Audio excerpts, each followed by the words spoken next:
My name is Jason, and this is Just Watches. Okay, today we have a very cool watch from MMI. This is the Four Seasons, which is a collaboration with the Awagami paper factory. So the dial on this watch, it's actually Washi paper that is layered underneath sapphire. Now, before we get to the said review, if you're enjoying the contents of this channel, I invite you to subscribe. And if you're enjoying the contents of this individual video, please give it a thumbs up.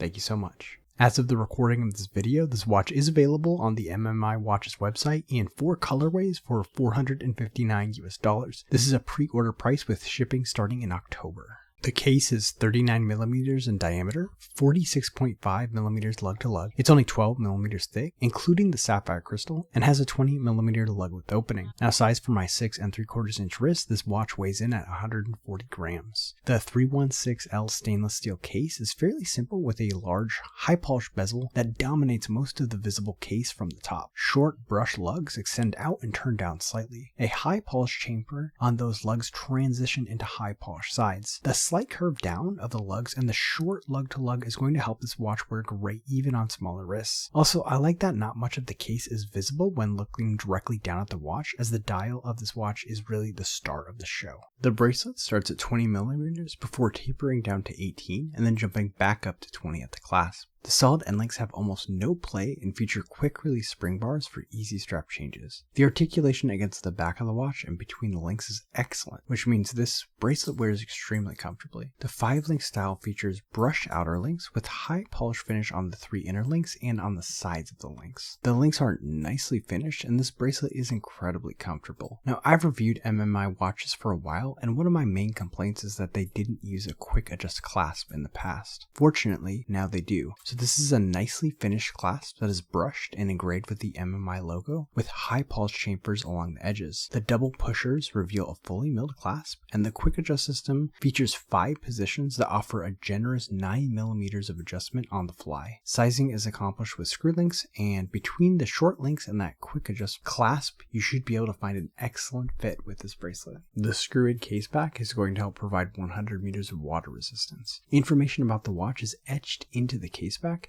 and there is a sapphire display revealing the Miyota 9039. MMI has managed to keep this watch very thin despite the display case back. The movement and rotor are completely stock. The stock main plate has some nice finishing, but the stock Miyota 9000 series rotor is quite boring. That said, I do enjoy a display case back and the ability to see the movement of this watch. This watch is powered by the Miyota 9039. This is a hacking, hand-winding, 28,800 vibration per hour movement with a 42-hour power reserve and a stated accuracy of -10 to +30 seconds per day. Additionally, the 9039 is the no-date variant, which is nice on this no-date watch as you will not have a ghost position. And then on the time grapher, this watch is keeping great time, running between +7 and +8 seconds per day with the dial up, and between 0 and -1 seconds per day with the crown up. The 6.5mm push-pull crown is nicely signed and loomed as well, which is a really fun detail. With the lack of crown guards and ample size, this crown makes winding and setting the time on the watch a breeze, while keeping a thin enough profile to not be distracting. The single dome sapphire crystal rises about 1mm proud of the bezel and has a faceted edge. The crystal is treated with anti-reflective coating, and the application is very good, which is important since it really helps you appreciate this unique dial. So as mentioned, the dial on this watch is washi paper from the Awagami factory in Japan. A layer of paper is sandwiched underneath a clear sapphire dial. You can actually see 4 screws where the dial is attached, and also notice the sapphire part of the dial is floating above the paper, which is a really cool effect. Around the edge of the dial is small lume plots at each of the hour positions, with dashes for the rest of the minutes. The even hour indices are applied Arabic numerals that are filled with lume, and the odd hour indices are dashes that are also lumed. The MMI logo is near the 12 o'clock index, with automatic at 6, and that's the only text on the dial, which is a nice choice, allowing as much of the paper to be seen as possible. The lack of a date also brings a nice symmetry to the dial. The paper itself is a lovely color and textured. Now, each of these dials is going to be unique, as each one is just a piece of this washi paper, and no two will look alike. It is a very fun and unique dial, and the layering effect you get with the indices applied to the sapphire layer above the paper is also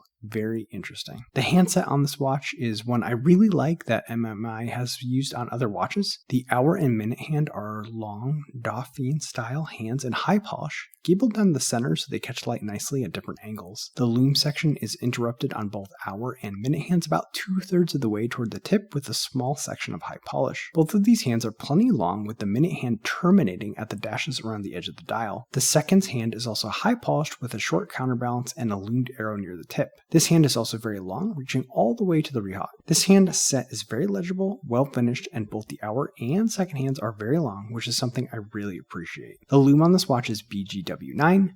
The application on both the hands and the indices is solid, but not extraordinary. So here's the watch on my 6 3/4 inch wrist. This is going to be a great size for a large variety of wrists, with that very forgiving 46.5mm lug-to-lug length. As you can see from the side, the bracelet drapes extremely nicely, and the slight curve down in the lugs really helps the watch melt onto the wrist. So pros and cons, starting with the pros. First, to get a washi paper dial at this price point is really impressive. The only other brand I know that is doing this style of dial is the Citizen, and those watches cost 4 to 5 times as much as this MMI. Second, the bracelet is fantastic. It's really well finished and absolutely drapes off the wrist. Third, I've been reviewing MMI watches for a while now, and I've wanted to see them do a quick adjust bracelet for some time, so I'm thrilled they are using one on this watch. Quick release quick adjust bracelets really should be industry standard, and I'd love to see MMI using both on this watch. As for cons, 39mm was probably the best choice for mass appeal, but the dial feels a bit spacious to me, and I'd love to see this watch in 36 to 37mm. Second, I know I praised the quick adjust bracelet in the pros, but this one is on the larger side. I'd love to see a more dramatic taper on the bracelet with a sleeker clasp. As for comps, the main one that comes to mind is from the Citizen. It's their Chronomaster line that uses paper dials. That's a much more expensive watch, but it's really one of the only watches I can think of at this time that uses a paper dial. So there you have it, the MMI Awagami paper 4 seasons. What do you think of this watch? Let me know in the comment section below. As always, if you're enjoying the contents of this channel, I invite you to subscribe. And if you like the contents of this individual video, please give it a thumbs up. That's all for this time. My name is Jason, and you've been watching Just Watches.